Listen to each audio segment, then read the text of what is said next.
The first thing you notice is the spit, a glistening, ugly smear on her cheek. But the second thing, the thing that chills you to the bone, is the look in her eyes. It's not shock, not horror. It's a cold, terrifying calm. It's the look of someone who knows exactly how this ends, and for the two boys in varsity jackets, that end is already written in stone. If you love stories where the quietest person in the room holds the most power, you're in the right place. Subscribe and join us, because this is just the beginning. The sun baked the pavement of Elm Street, a typical Tuesday afternoon in a city that was just busy enough to be anonymous. The air smelled of coffee grounds from the corner cafe and the faint, greasy scent of food trucks. People moved with the purpose of those on lunch breaks, eyes on phones or fixed on a point somewhere in the middle distance. It was in this everyday symphony that Lena moved, a quiet note in a loud song. At 26, she had a presence that was both unassuming and deeply grounded. Dressed in a simple blue modern crop top and black sports shorts, her athletic build suggested a discipline that went beyond casual gym visits. Her dark hair was pulled back in a simple ponytail, and her face, usually set in a look of observant peace, was today a mask of focused intensity.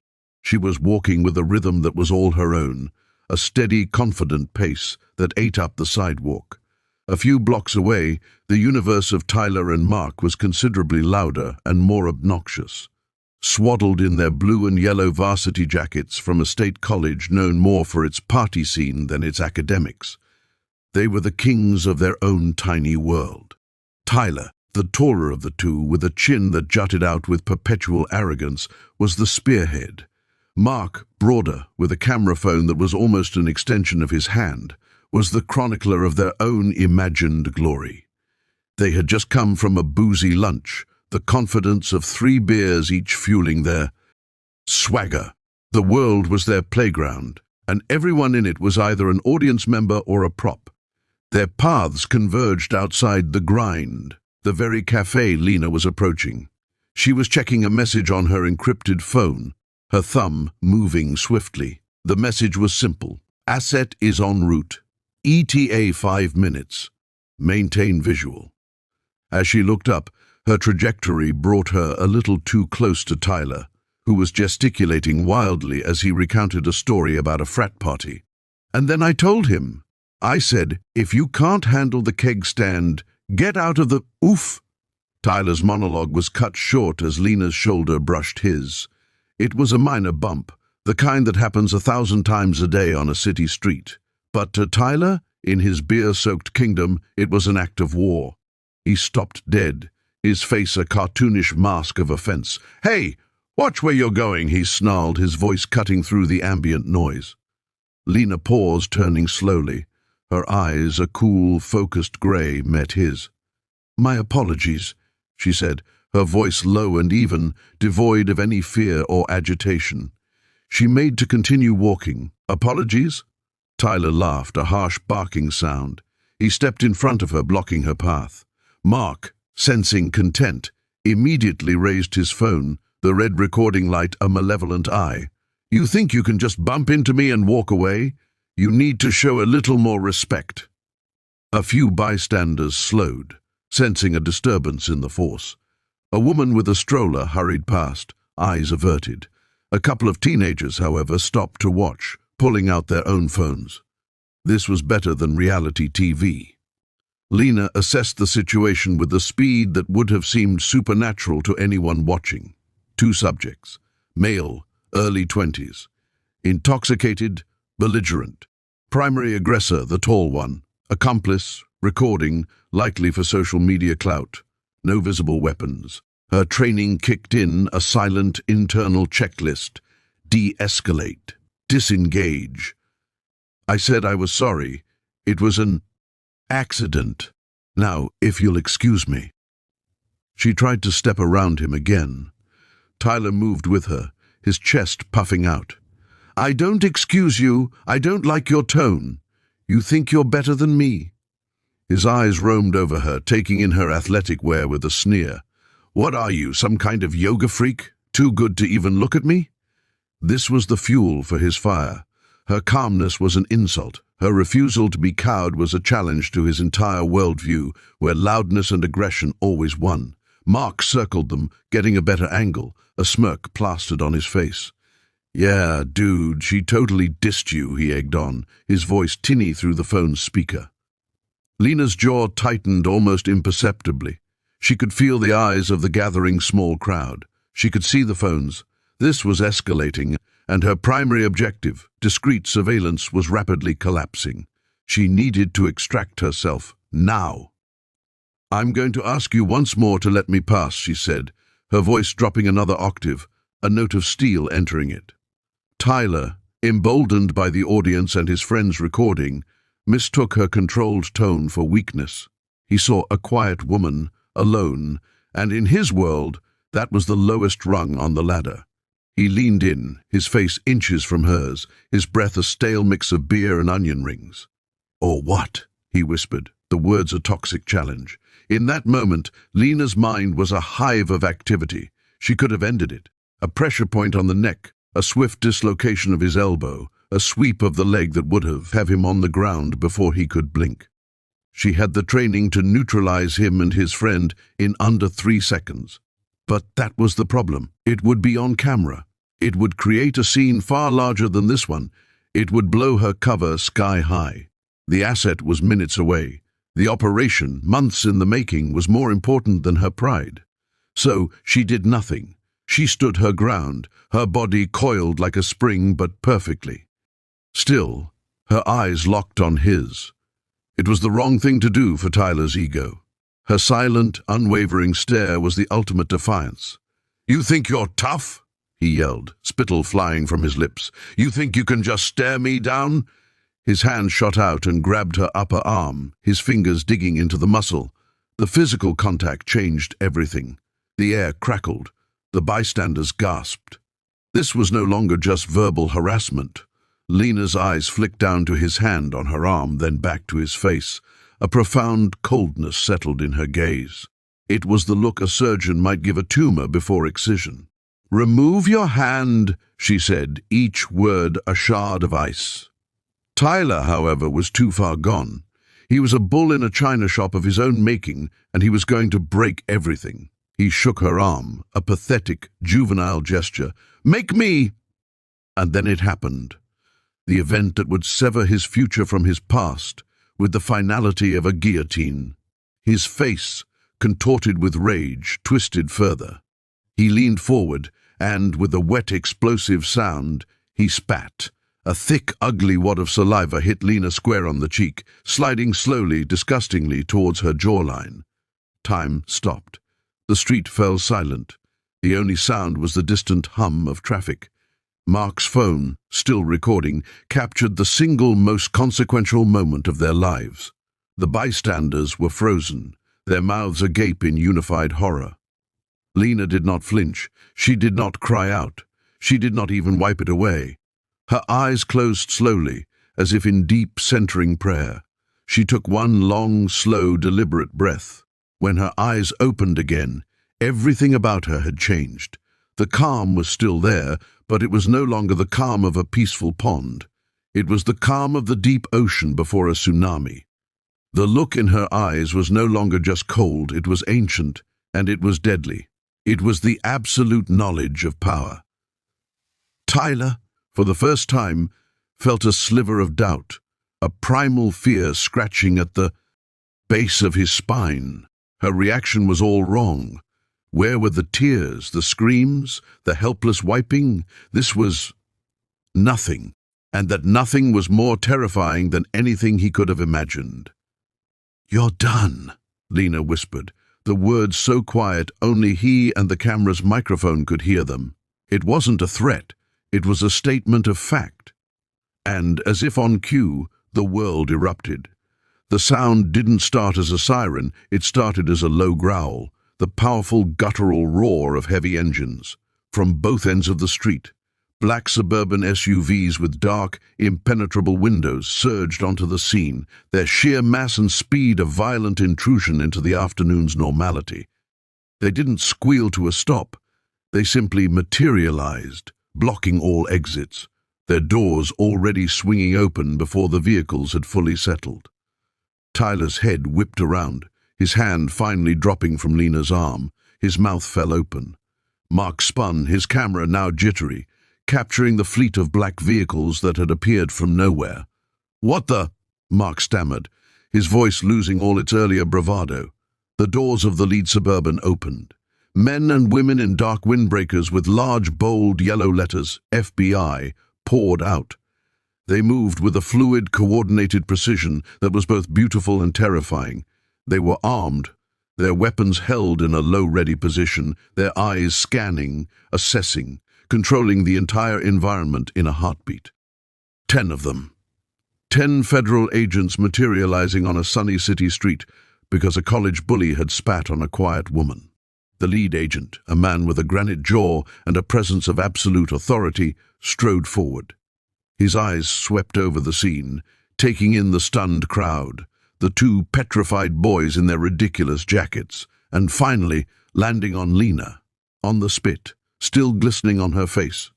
His gaze hardened into something that could cut diamond. He walked right past Tyler, who was trembling like a leaf, and stopped in front of Lena. "Special Agent in Charge Miller," he said, his voice crisp and loud enough for all to hear. "Are you all right, Agent Vasquez?" The word hung in the air, sucking all the sound from the world. "Agent." Mark's phone slipped from his numb fingers, clattering to the pavement, the screen shattering into a spider web of cracks. Tyler just stared, his brain refusing to process the information. "Agent? FBI agent?" Lena, Special Agent Lena Vasquez, finally reached up and, with a slow, deliberate motion, wiped the spit from her face with the back of her hand. She never broke eye contact with Tyler. "I'm fine, sir," she said, her voice now clear and authoritative, ringing with a power that had been hidden just moments before. "The asset?" "In custody, thanks to your tracking signal," Cece Miller replied. He then turned his head, his cold, professional gaze falling upon Tyler and Mark. "But it seems we have a situation here that needs addressing first." He nodded to 2 of the other agents. They moved with the speed of predators, closing in on Tyler and Mark. In seconds, Tyler's arms were wrenched behind his back, the cold, hard steel of handcuffs snapping shut around his wrists. The same happened to Mark, who was sobbing openly, snot bubbling from his nose. What is this?" Tyler stammered, his voice a high-pitched whine. "This is a mistake. She bumped into me." Sack Miller took a step towards him, his face a mask of contempt. "Tyler Jensen, you are under arrest for the assault of a federal officer, obstruction of justice, and anything else I can think of between here and the field office." He leaned in close, his voice dropping to a lethal whisper. "Son, you have no idea how much trouble you are in." As Tyler was being read his rights, his world dissolving into a nightmare of legal jargon and unyielding metal, his eyes found Lena's one last time. She was standing tall. The quiet woman was gone, replaced by a formidable federal agent. And in her eyes he saw the terrifying truth. He hadn't picked on a random stranger. He had signed his own death warrant, and he'd done it with a single, stupid, arrogant act. The spit on her face was gone, but the stain on his soul and his record would be permanent. The game was over, and he had lost everything in the blink of an eye. The world had shrunk to the size of a metal cage. The rhythmic thump, thump, thump of the SUV's tires on the asphalt was the only sound inside, a grim drumbeat accompanying Tyler Jensen's descent into hell. He sat in the back, his hands cuffed behind him, the cold metal biting into his wrists. The varsity jacket, once a symbol of his status, now felt like a clown's costume. He could smell the stale beer on his own breath, a nauseating reminder of the confidence that had led him here. Across from him, an FBI agent with a stoic, unreadable face stared straight ahead, seeing nothing and everything all at once. Tyler's mind was a frantic, scrambled mess. Federal officer, assault, obstruction. The words bounced around his skull like pinballs, each impact sending a fresh wave of terror through his system. This wasn't happening. This was a prank, a bad dream. People didn't get arrested by the FBI. Not people like him. He got parking tickets. He got warnings from campus security for noise violations. This was monumental. This was the kind of thing that ended lives. He replayed the last 10 minutes on a loop. The bump, her calm apology, his escalating anger, the spit. God, the spit. He could still see it, a grotesque pearl on her cheek. He had done that. In his mind's eye, he saw it not as an act of dominance, but as the single most idiotic, self-destructive action a human being could possibly take. And her eyes. He couldn't escape her eyes, that terrifying calm after the impact. It wasn't shock, it was patience. The patience of a spider whose web has just been vibrated. Next to him in a separate SUV, Mark was experiencing his own private meltdown. He was crying great heaving sobs that shook his whole body. "I was just recording, man, I was just recording," he whimpered to the stone-faced agent beside him. His phone was gone, bagged as evidence. His social media presence, his entire online persona was now irrelevant. The only views that mattered were the ones from a federal prosecutor. Back at the scene, the bystanders were in a state of electric shock. The teenagers who had filmed the encounter were now being politely but firmly questioned by other agents. Their phones were confiscated, the videos downloaded as evidence before being returned. The woman with the stroller had seen it all, her hand clamped over her mouth. She would tell the story for years, her voice always dropping to a whisper at the end, and then, out of nowhere, 10 FBI agents. It was like something out of a movie. SAC Miller was coordinating the cleanup with practiced efficiency. The asset, a mid-level money launderer they had been tracking for months, had been picked up cleanly 2 blocks away, completely unaware that the agent tailing him had just been violently interrupted. The operation was a success, but it had been compromised in a way the manual never covered. He walked over to Lena, who was now standing by one of the Suburbans, a female agent handing her a wet wipe. Lena took it and meticulously cleaned her face and hands, the movements precise, almost surgical. "You're sure you're okay, Vasquez?" Miller asked, his voice softer now, for her ears only. "I'm fine, sir," Lena replied, her voice steady, though a faint tremor of adrenaline still hummed beneath the surface. The subject was non-physically threatening until the final moment. "I assessed the risk of escalation against the priority of the operation and determined disengagement was the optimal strategy." Miller nodded, a flicker of admiration in his eyes. She was one of his best. Cool under fire, brilliant analytically, and possessed of a moral compass that was unshakable. He had seen her take down armed suspects, twice her size, with breathtaking efficiency. That she had chosen to endure such profound humiliation to protect the mission spoke volumes about her character. It was the right call, he affirmed, but that doesn't make what happened acceptable. He glanced towards the departing SUVs. "We'll process them at the field office. I want you to give your full statement, every detail." "Of course," Lena said, her gaze drifting to the spot where Tyler had stood. The cold fury she had suppressed was now a solid, burning coal in her gut. This wasn't about her pride. This was about the thousands, millions of people, mostly women, who endured this kind of casual, entitled abuse every day and had no fleet of black SUVs to back them up. They just had to take it. She had taken it by choice. They did not. At the field office, Tyler and Mark were processed separately. The booking procedure was a blur of humiliation and fear.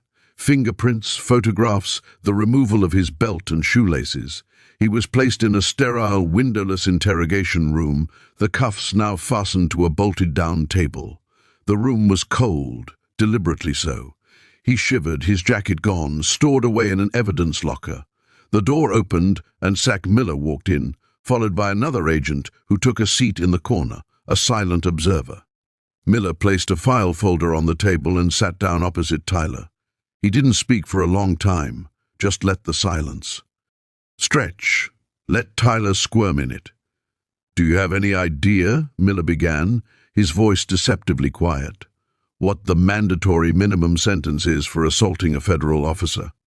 Tyler's throat was so dry he could barely speak. No, sir.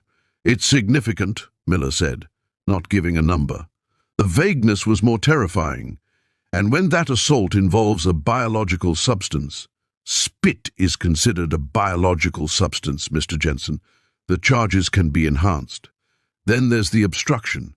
You interfered with a multi-million-dollar months-long investigation. The United States government takes a very, very dim view of that. Tears welled in Tyler's eyes.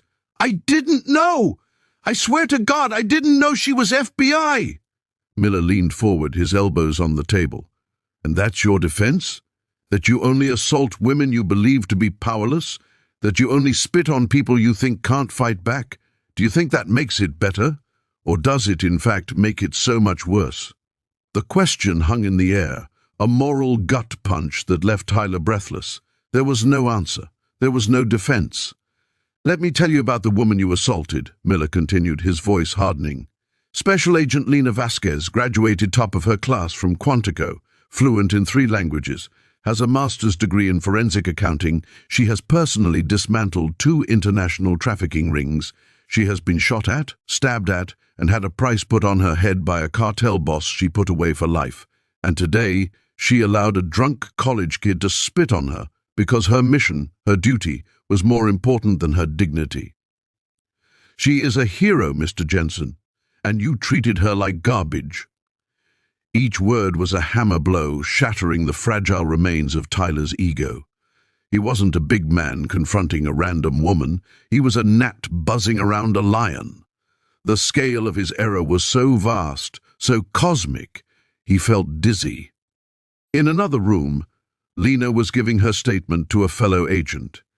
She was calm, professional, detailing every second of the encounter with flawless recall. Subject A, later identified as Tyler Jensen, initiated unwanted physical contact by grabbing my left arm here, she said, pointing to a spot on her bicep where a faint redness was already beginning to show. He then leaned in and expelled saliva from his mouth, which made contact with the right side of my face. And your response? The agent asked. I determined that physical retaliation would compromise the operational security of Operation Winding Road. I therefore maintained my cover and initiated the emergency extraction protocol via my concealed signal. The agent nodded, making a note. A tough call, Lena. A lot of agents wouldn't have had that discipline. Lena's composure finally cracked, just a hair. A flicker of raw emotion crossed her face. It wasn't about discipline, she said softly. It was about proving a point, to him and to every man like him, that our silence isn't weakness, our calm isn't fear, sometimes it's just power, waiting to be acknowledged. Back in the interrogation room, Tyler was breaking. The bravado was gone, replaced by the raw, pathetic terror of a boy who realized he was about to lose his entire future. What's going to happen to me? He whispered. That, Stacey Miller said, closing the file folder, depends on a great many things. It depends on the U.S. Attorney. It depends on Agent Vasquez. And it depends on you. You're going to be our guest for a while. I'd suggest you get used to the accommodations. He stood up and left the room, leaving Tyler alone with the crushing weight of his consequences. The unraveling was complete. The bully was gone, and in his place was just a scared kid shackled to a table, finally understanding that actions indeed have consequences.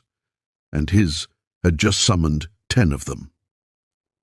The fluorescent lights of the federal holding facility hummed constant, dull note, a sound that was slowly driving Tyler insane. It had been 18 hours, or maybe 30. Time had become a sticky, shapeless thing. He'd been allowed one phone call. He'd called his father, and the conversation was the most painful of his life. Dad? Tyler, where are you? Your mother is worried sick. I'm at the FBI field office downtown. A long, stunned silence. What? Tyler, what did you do? The story had tumbled out in a choked, sobbing mess. The bump, the argument, the spit. He'd left out the worst of his own language, trying to paint himself in a slightly better light, but there was no spinning the central ugly fact. Another silence, this one heavier, filled with a profound and crushing disappointment. "You spat on a woman?" his father had finally said, the words barely audible. My son spat on another human being." His father, a mid-level accountant, had said he would call a lawyer, a family friend who handled real estate closings, not federal felonies. The helplessness in his voice had been worse than any shouting. It was the sound of a parent realizing they have raised a stranger. Now Tyler sat on the thin plastic mattress of his cell, head in his hands. He'd thrown up twice, the acid bile a fitting taste for his situation. He thought about his life, his scholarship, gone, his degree, useless with a felony conviction. His friends, his fraternity brothers, they would disown him, make him a cautionary tale. He was a pariah, all because of 5 seconds of uncontrollable rage. The cell door clanged open. A uniformed officer stood there. "Jensen, up, you have visitors." His heart leapt into his throat. His parents? The lawyer? He was led to the same interrogation room. Waiting for him were not his parents, but Sec Miller and a severe-looking woman in a sharp, dark suit who introduced herself as Assistant United States Attorney Carla Reyes. "Mr. Jensen," RUSA Reyes began without preamble, placing a digital recorder on the table. "We are here to discuss your future." Tyler looked from her stern face to Miller's impassive one. "Am I going to prison?" The question was a child's whimper. "That is the trajectory you have set for yourself," Reyes said coolly. "The charges we are prepared to file include assault on a federal officer, which carries a potential sentence of up to 8 years. The obstruction charge, given the value of the investigation you compromised, could add another 5. And we are also considering a hate crime enhancement." "A hate crime?" Tyler blurted out, genuinely confused. I don't hate anyone." "Your language, as recorded by your friend Mr. Evans's phone and witnessed by multiple bystanders, was laced with misogynistic and degrading commentary," Reyes stated, reading from a notepad. "You think you're better than me? What are you, some kind of yoga freak? The context suggests your assault was motivated, at least in part, by Agent Vasquez's gender. The law takes that very seriously." The walls were closing in. 13 years? His life would be over before it started. "However," Miller interjected, his voice a low rumble, "there may be a path that doesn't lead to a federal penitentiary. It's a narrow one, and it requires absolute, unvarnished truth." It was a glimmer of light in a pitch-black room. Tyler clung to it. "Anything. I'll do anything." Oasa Reyes leaned forward. "This is not a plea deal, not yet. This is an opportunity for you to demonstrate genuine remorse and understanding. We want you to write a statement, a full, detailed account of what you did yesterday. Not the sanitized version you told your father, the real version. We want you to describe in your own words why you thought it was acceptable to grab and spit on a stranger. We want you to examine the entitlement, the arrogance, the toxic belief that you had the right to dominate and humiliate her because she was a woman and she was quiet." Tyler stared, bewildered. This was worse than a polygraph. This was a soul scan.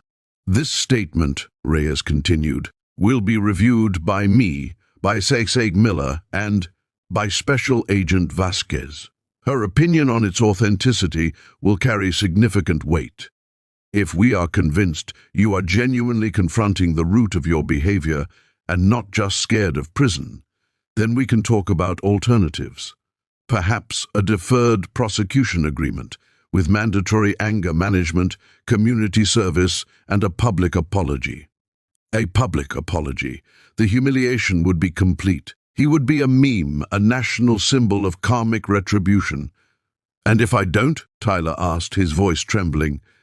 "Then I will personally ensure you serve every day of the maximum sentence the law allows," Reyes said, her gaze unwavering. "The choice is yours." They left him alone in the room with a pen and a stack of blank paper. The silence was deafening. He picked up the pen. It felt like it weighed 100 pounds. He stared at the first, blank, terrifyingly white page. Where to even begin? He thought of Lena's face, not the agent's face, but the quiet woman's face, the calm in her eyes that he had mistaken for weakness. He started to write. My name is Tyler Jensen, and yesterday I committed a terrible act. It was slow, painful work. He wrote about the beer, about showing off for Mark, about the immediate need to put the quiet girl in her place. He described the rush of power he felt when he grabbed her arm, and the even greater, more disgusting rush when he spat on her.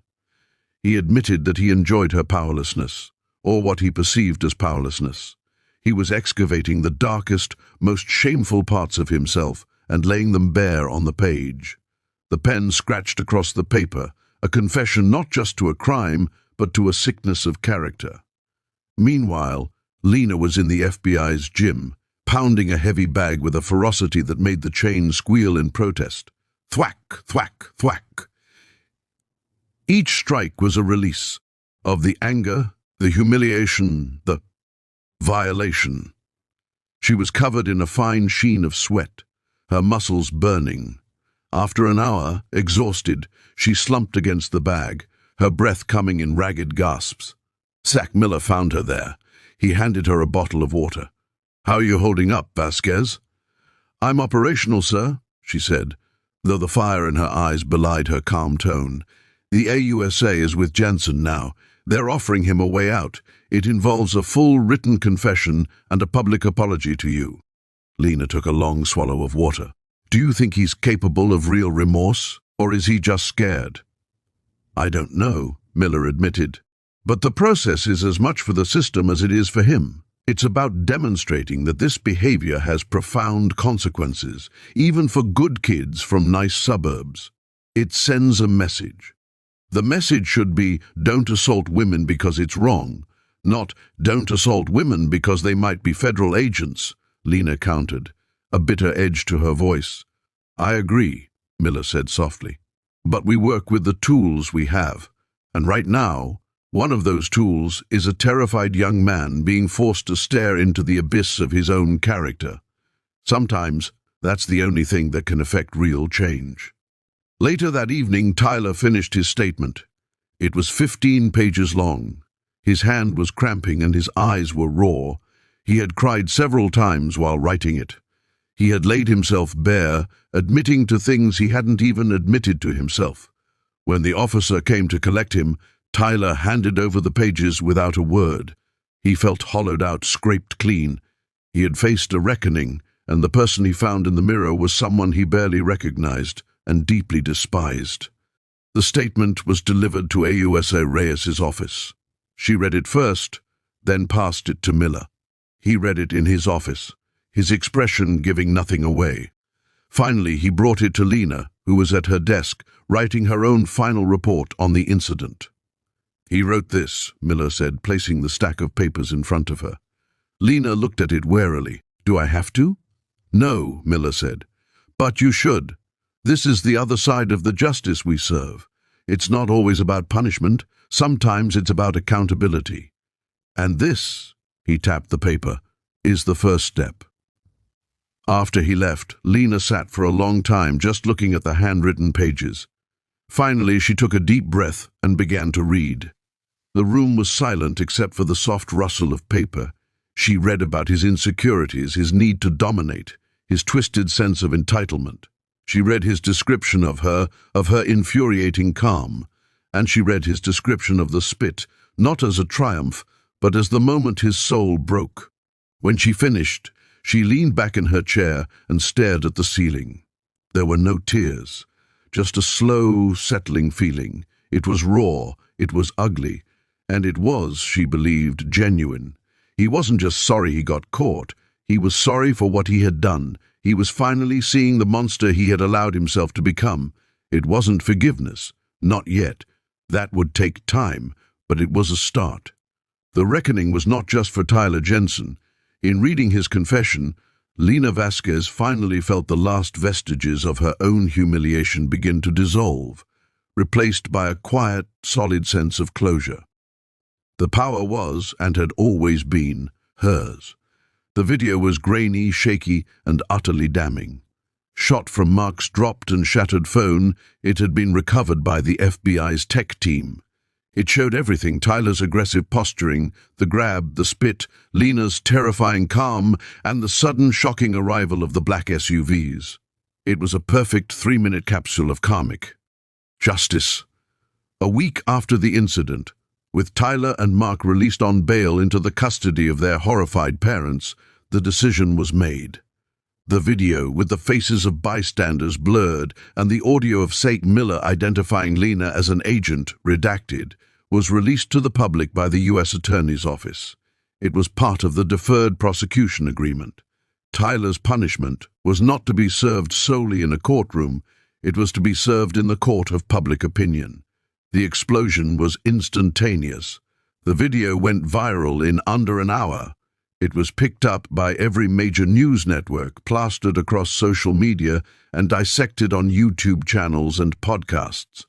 The headline was irresistible: "Racist bully spits on quiet woman." Seconds later, 10 FBI agents surround him. The racist angle, while not the core of the legal charges, was inferred by many from Tyler's aggressive demeanor and the fact that Lena, with her Hispanic surname, was a woman of color. News anchors shook their heads in solemn disbelief. "A stunning tale of instant karma on the streets of our city," one said. "This should be a wake-up call to every young man about the consequences of unchecked entitlement and misogyny," another commented. Twitter erupted. Hashtags like #FBI Karma and #Justice for Vasquez started trending. Memes were created, juxtaposing Tyler's smug face at the beginning of the video with his look of pure, unadulterated terror at the end. The video was a Rorschach test for societal frustrations. For women, it was a cathartic fantasy of every harasser getting their ultimate comeuppance. For others, it was a stark lesson in humility. Tyler's life was eviscerated. His fraternity issued a statement expelling him, citing conduct unbecoming of a gentleman. The university suspended him, pending a full disciplinary hearing.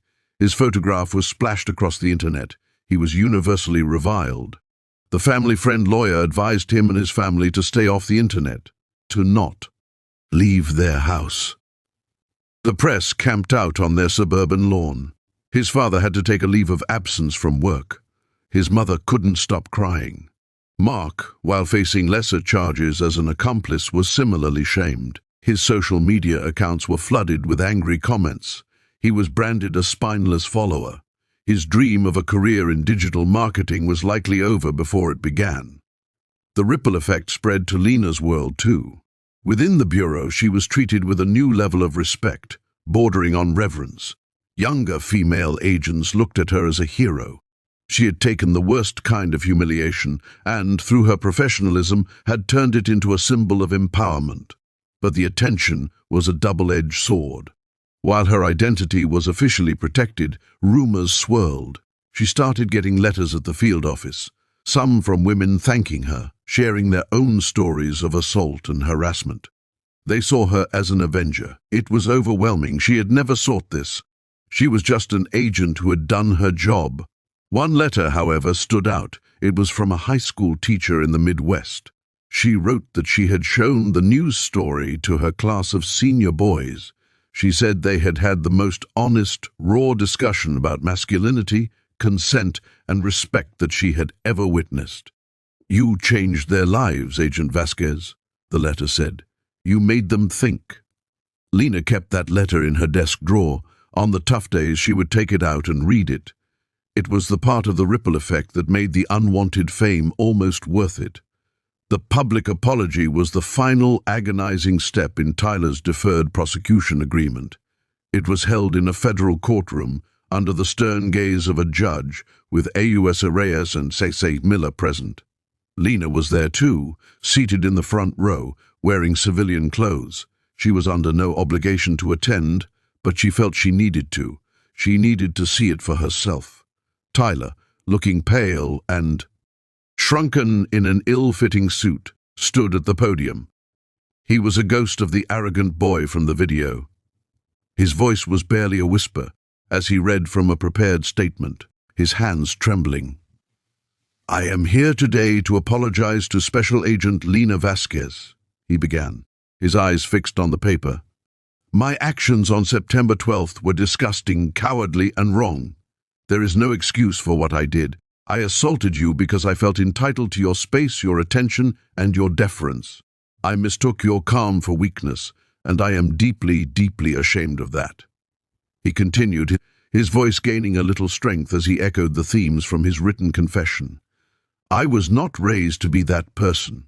Somewhere along the way, I absorbed a toxic idea that being a man meant being dominant and aggressive, especially towards women who seemed vulnerable.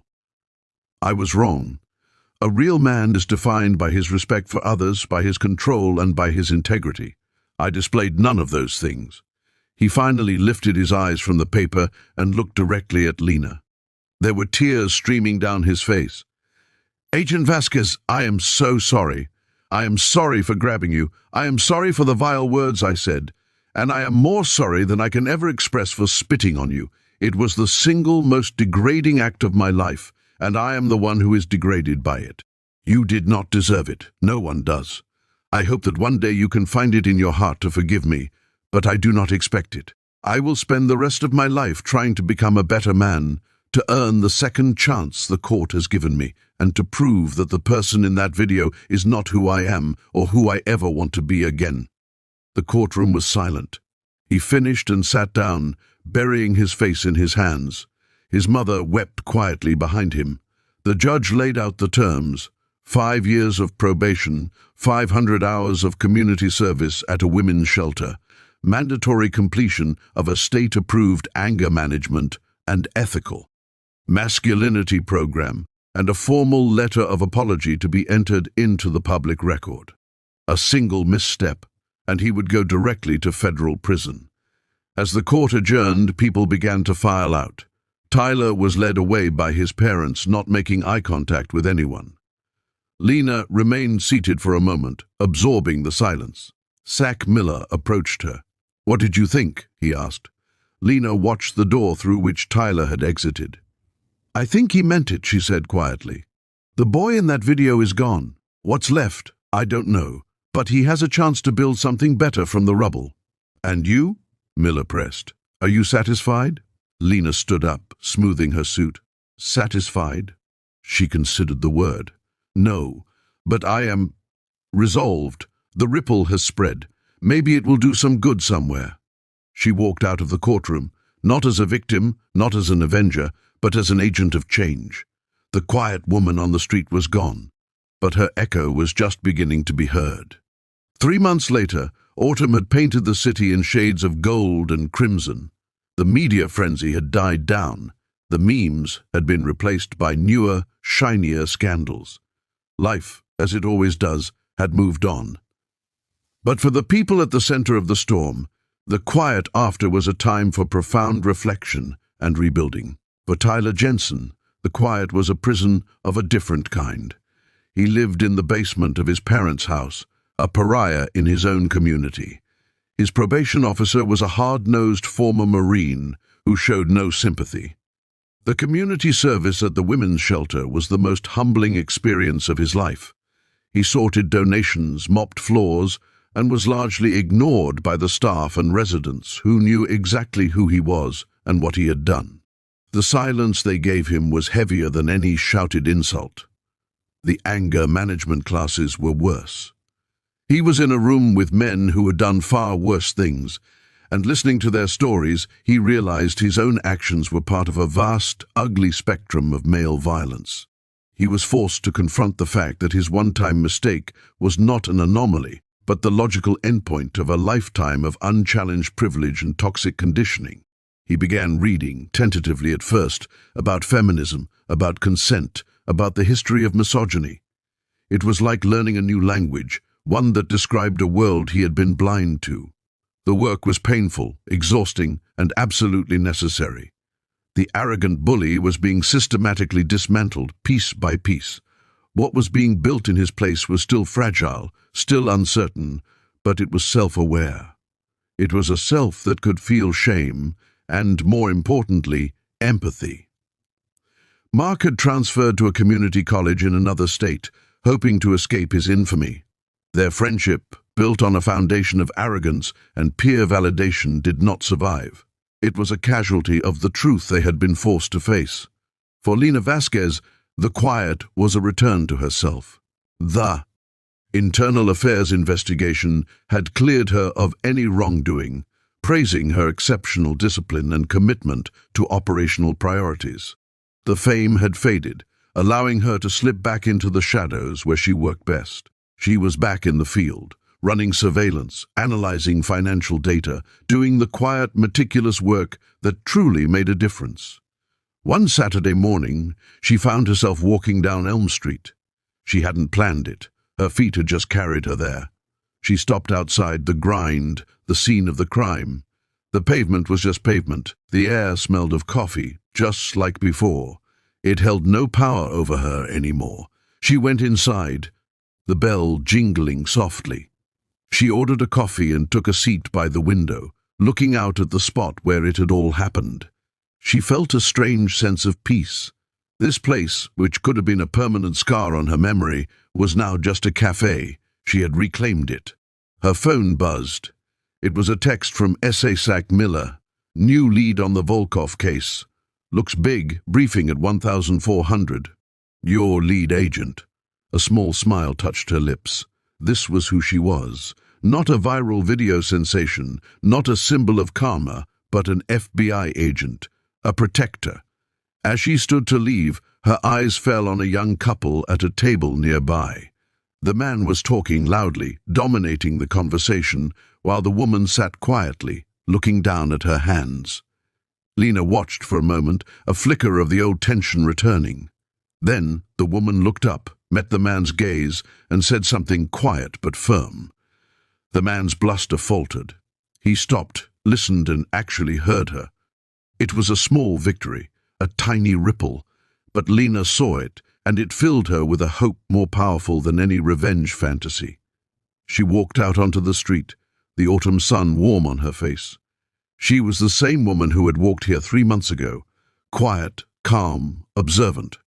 But she was also different. She had been tested in the most degrading way imaginable, and she had not broken. She had bent with the flexibility of a reed in the wind and had sprung back stronger.